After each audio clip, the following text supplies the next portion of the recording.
Channel 2, English.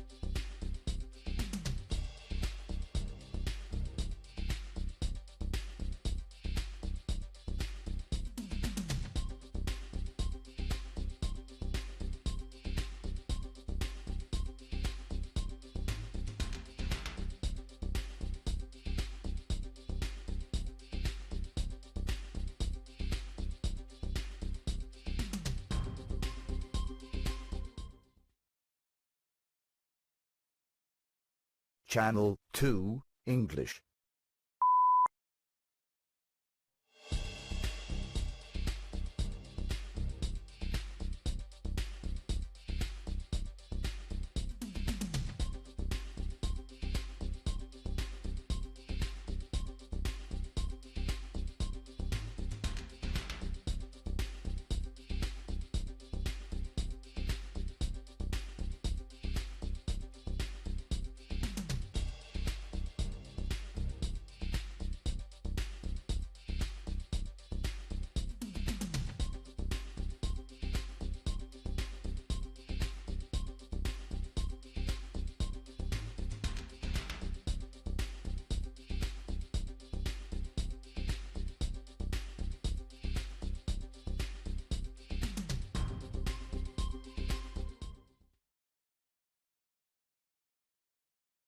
Channel 2, English.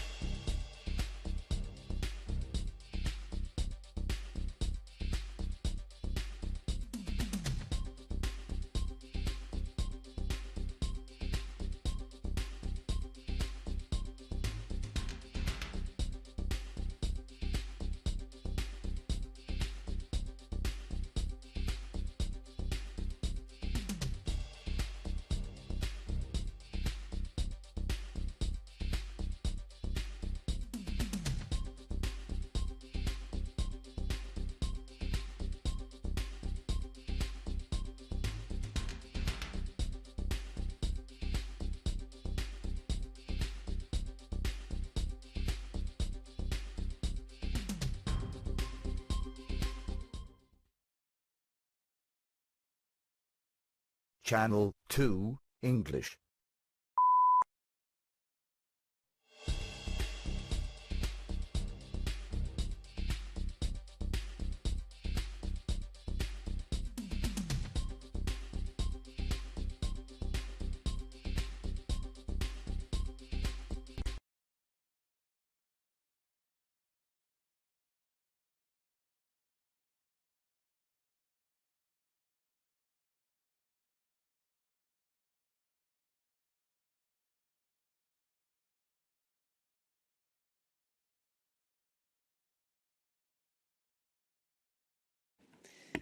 Good morning to the press briefing of the S&D Group for this plenary session. It's good to see you all, and the word is to our Group President, Iratxe García Perez. Gracias. Buenos días a todos.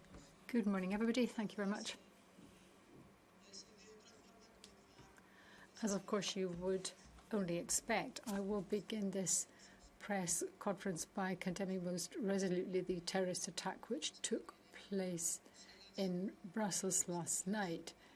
We wish to extend our solidarity with all those concerned, with the country of Sweden, and of course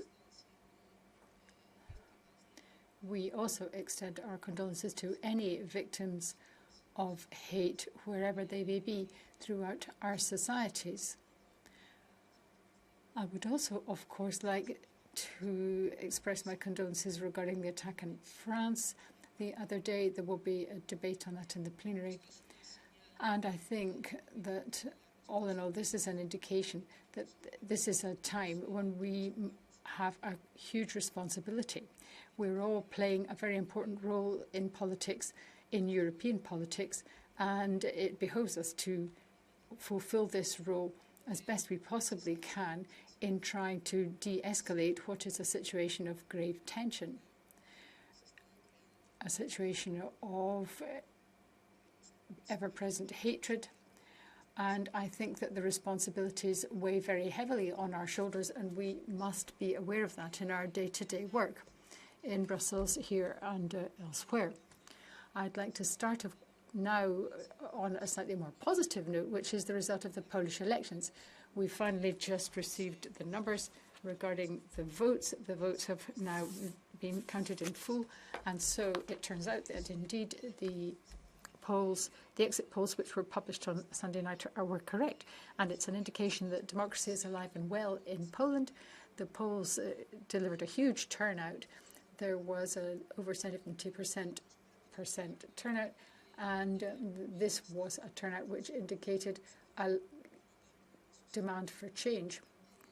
The opposition has delivered a victory for democracy in Poland, and this too is very important to the European Union as a whole.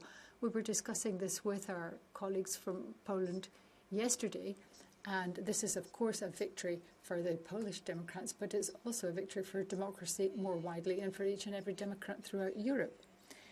So that is a very positive piece of news which I welcome. It is also, I would like to say, my hope that President Duda will respect the constitutional requirements and will recognise that a coalition government must be formed in Poland. So I would like to state that. I'd like to say how much we welcome the outcome of the elections. For the first time after 18 years, our sister party, Nowa Lewica in Poland, will be in the government. And this is an extraordinary piece of news and very welcome. And it shows that the political priorities which we and our political family have established will be an integral part of the agenda for the new government in Poland. Just to move on now to some other topics, there is, of course, the resolution on Israel and Gaza. We've all seen with alarm the terrible murders which took place with the terrorist attack on the part of Hamas on the innocent civilians in Gaza, in Israel. There is nothing that can possibly justify such barbaric attacks. Nothing can justify such violence, which was utterly horrific, and the violence is simply escalating a situation which was already untenable. The priority at the moment must be, of course, to ensure the release of the hostages, particularly the most vulnerable. We said this last week, and we're going to reiterate this in the course of the debate and in the resolution, that we stand in solidarity with Israel. We have said this to Miriam Makeli, who leads the Israeli Labour Party, and we had meetings last week in our political group with representatives of this group.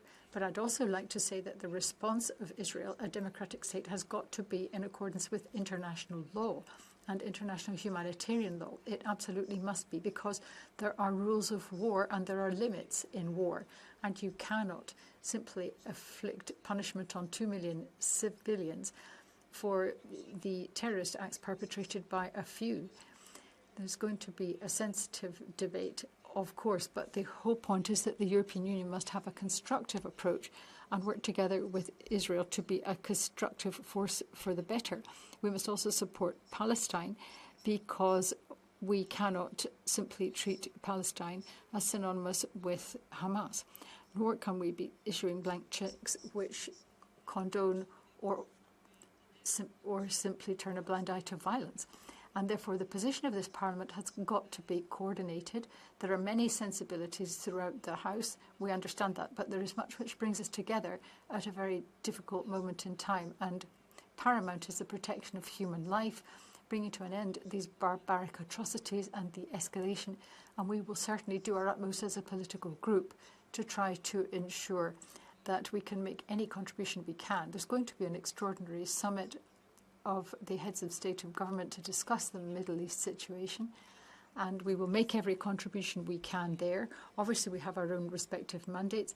Borrell is carrying out excellent work to try to bring the 27 to a common position so that we can be a constructive player working for peace, working for the promotion of human rights, for a two-state solution.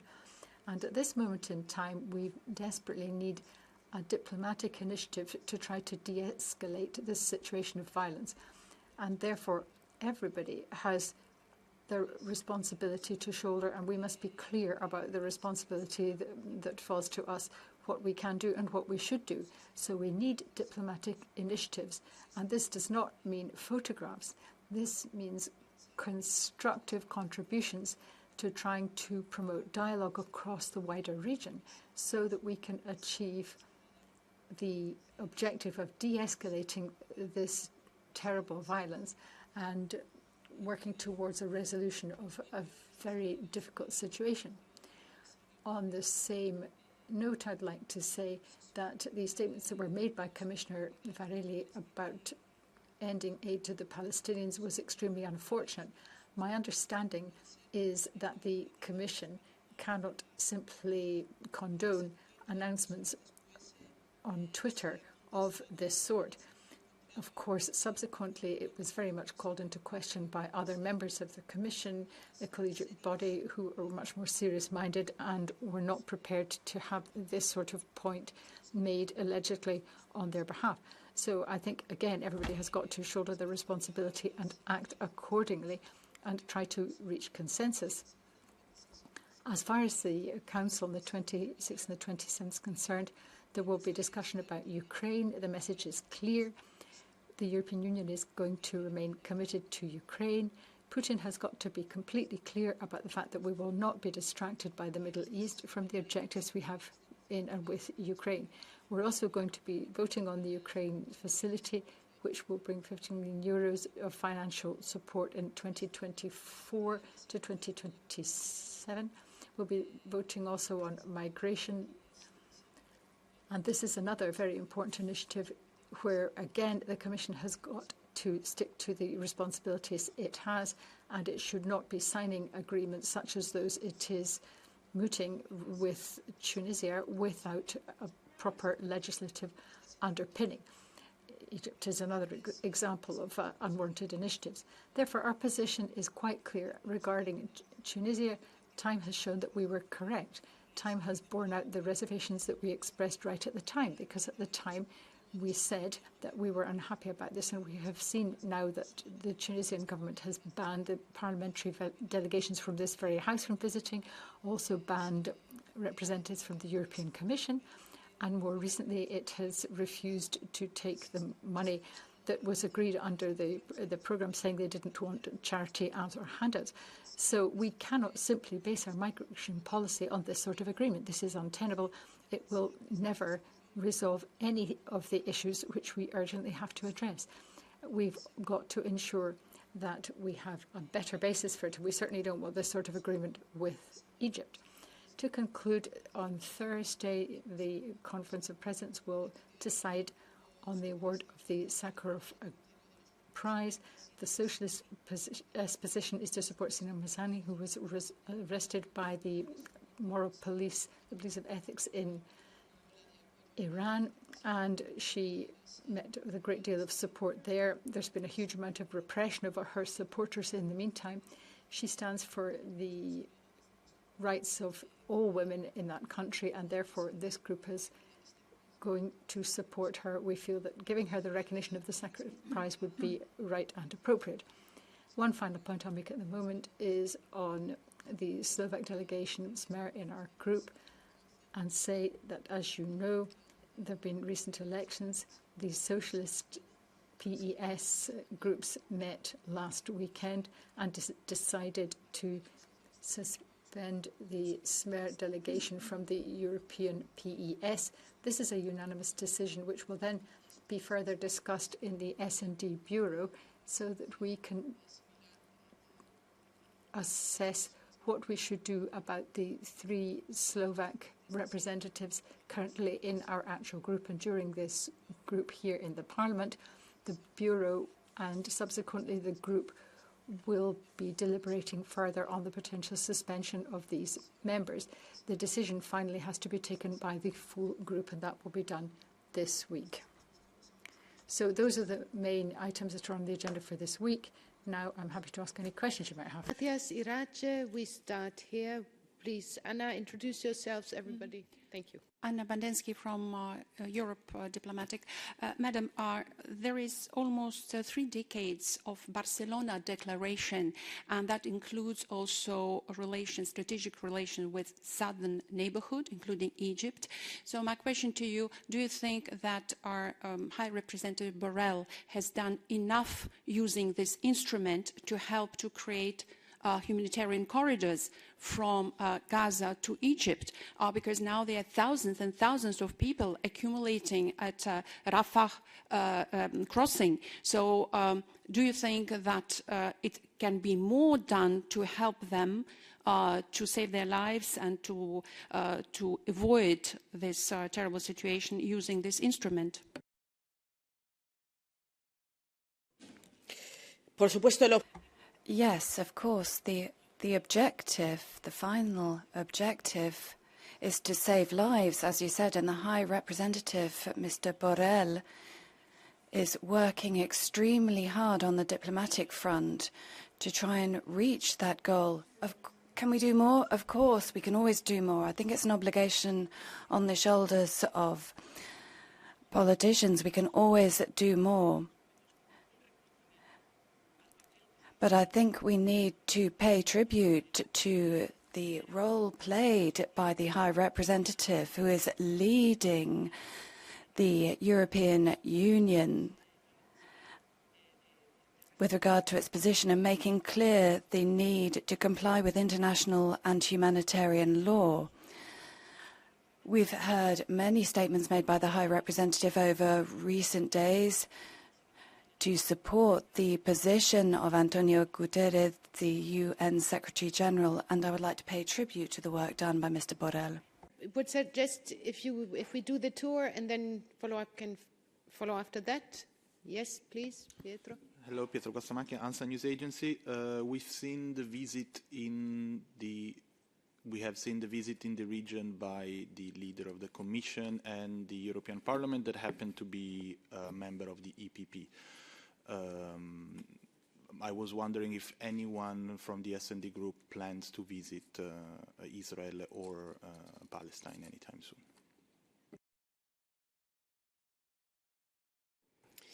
voy a intentar. Well, let me try and stress what is our responsibility as S&D to contribute to de-escalation of violence in the region. This has to be done in various ways. When you travel to countries in conflict, you have to go with an objective, and the goal cannot be just to go and get your photo taken there. Let me stress that point. There are times where you can be more useful but less visible and make a greater contribution to solving the conflict. So the position of my political group is very clear with regard to our solidarity and our support to the people of Israel, our absolute rejection of terrorism. The terrorist attack has no justification at all from any perspective. And what we need to do is find a diplomatic solution, a diplomatic way out. And the EU has a fundamental role to play, which may not always be visible, but it has to be effective. It has to achieve things, not just to give the appearance of doing things. Thank you. Yes, please, Fernanda. Ustedes han dicho que... Introduce yourself. Yes, Fernanda Gabriel de la Televisión. I'm from the Portuguese TV. You said that everyone has to do their job and just taking photos isn't enough. Could you explain your criticism of President Metsola and Commissioner President van der Leyen a bit more? Well, I think we've been clear. We made our point in our statement as political group this weekend. I think it's important to show solidarity with the people of Israel, but what we cannot do is be complicit in silence and make no reference to the suffering of the civilian population of the Gaza Strip. And you cannot not refer to the need to put an end to this vortex, and you cannot make no reference to what was said by the UN Secretary General, saying you cannot move 1 million people in 24 hours. This has been stated. We refer to what Biden says as well as what the UN Secretary General has said. You cannot be equidistant with regard to the suffering, but our action needs to go beyond just showing solidarity, which is very important. I must stress that. We've done that right from the outset. But you cannot be there and make no reference to something that is so obvious that the Biden administration and the United Nations has mentioned it, and VP Borrell has mentioned it as well. And obviously we refer to the position of the 27 as well. And we have to speak on behalf of who we are representing when we go on these trips, and I think the position will be set out more clearly in the Council this afternoon. But there are certain silences which are not admissible. Okay, Eddie, please. I was actually going to follow up on Pietro's question and ask, is there someone from the Socialist? Introduce yourself. Sorry, Eddie Wax, Politico. We heard what you said, but is there someone from the Socialist family? Is Borrell or is someone else from the Parliament or the PES going to make a trip to Israel anytime soon? And in what capacity and with what objectives?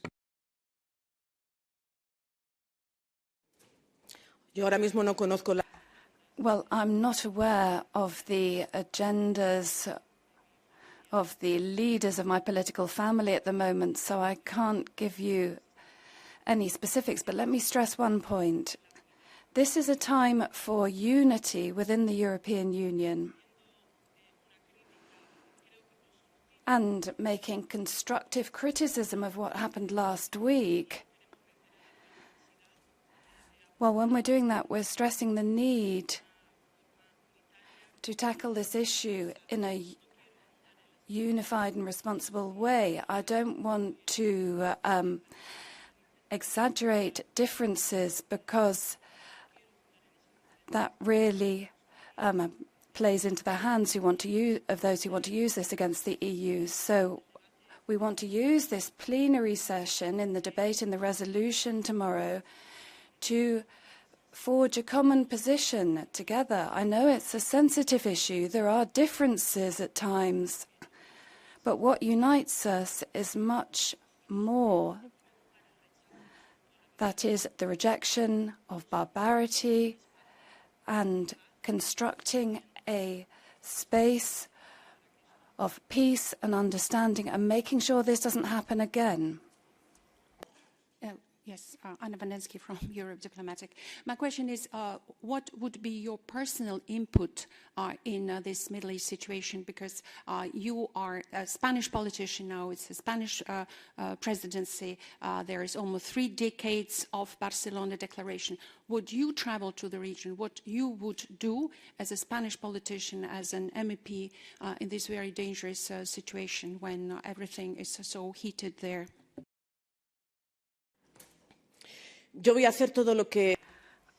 Well, I'm going to do everything necessary to make our contribution to the resolution of this conflict. If necessary and positive, this can be done. And I was in a mission last year to Israel and Palestine. We visited Jerusalem and the occupied territories, Hebron and Ramallah, and we also visited the Israeli parliament, and we had the opportunity to find meeting places, to seek understanding, to understand what's going on, reality on the ground. This goes back for decades. And we'd rather forgotten about that because people had other priorities. But as president of the S&D, when other people had forgotten about the situation, I was in Israel and Palestine to talk about these issues and the two-state solution. Pietro? Eddie already took care of that. Thank you. Good. Do we have further questions? Yes, please. Monada Mehmet, Fiala Picala. Vorrei sapere. I would like to know what are your thoughts about the Kosovo-Serbia conflict? Could you tell us about that? Well, there is a report which is going to be debated on and voted on in the plenary, and our group has actively worked on that, and the position of our group will follow the lines of the report of the Parliamentary Committee. Okay, do we have further questions? If that is not the case, thank you very much, and thank you very much, Iratxe García Perez.